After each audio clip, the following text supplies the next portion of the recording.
The first thing was for sure what always was a problem. Living in Germany, growing up in Germany after the war, you always was meeting a big silence. Nobody wanted to talk about the Third Reich and what really was happening. And this silence was going on and is going on till nowadays.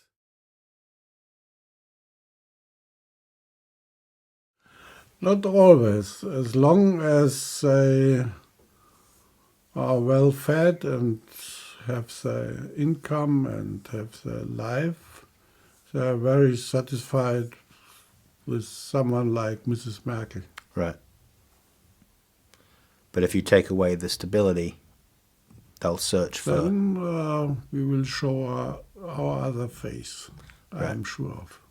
If the stability is breaking down, it has, I would say, 5-6 years, then our society would really change in a way. I would say, but that's my personal opinion.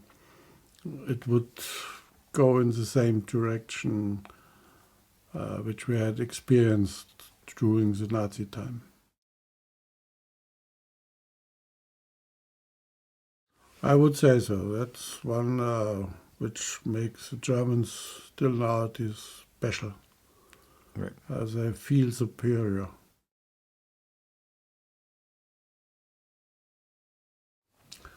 I think I have told it before. It's as long as we are dominating Europe with our industry, everything is okay. But if they dare to take away our money, then it will become dangerous.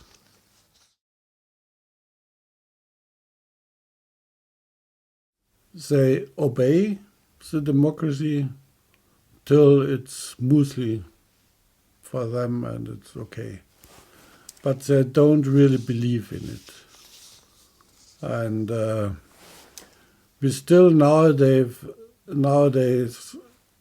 after our experience during the 12 years, there's in the midst of our society is a big anti-Semitism. And this is growing again. We build up a lot of monuments for our victims, for our Jewish victims. But this don't count for the silent majority.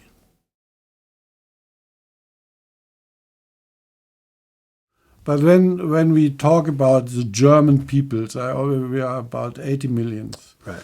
I always would say about 10 millions are really true Democrats. Right. But I have never experienced the march of 20 or 30 million Germans against the anti-Semitism in Germany or against the right-wing parties. You've made the statement Germans Yes. have no empathy. Yes, They have no empathy for the suffering of others. that's exactly what it means. Right. And this is not just something that we saw in World War II. This is a characteristic. For me, it's a characteristic of the Germans. Right.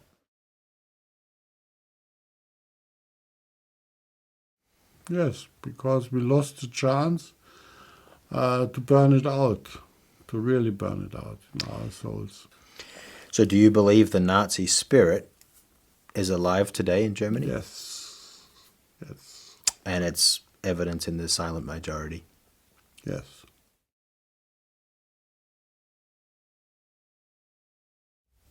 Catholic in the Vatican helping Nazis escape, or was there a team? He could have done it also. Hitler could have done anything without some helpers. And Right. the same with Bishop Pudal. Right. It was a red line, and these reds who were building up this line for the Nazi were a lot of priests and bishops and cardinals in Austria and Germany.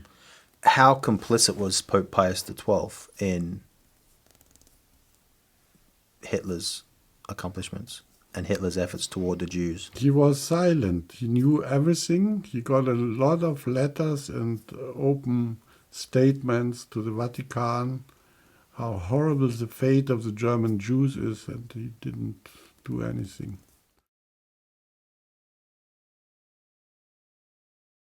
Would you say after the war there was a repentance? The German people.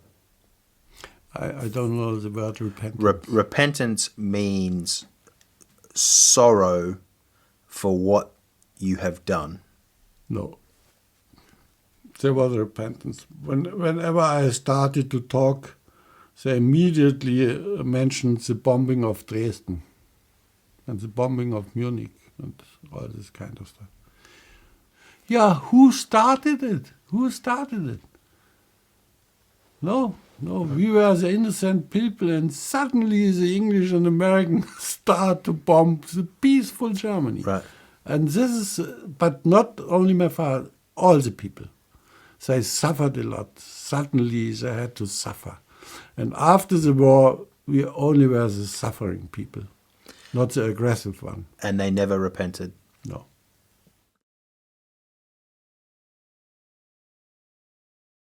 Have the Germans been rehabilitated? Is there a general shame and guilt? And there is no shame. Never.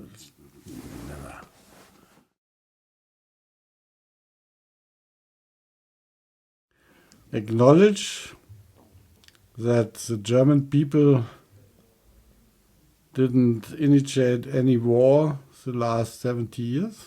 That's a good thing.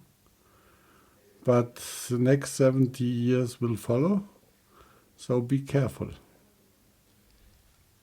Never trust the German. What Mr. Churchill was saying is a brilliant sentence. You have the Germans either to your knees or at your throat. And that's a very good characteristic of the German people.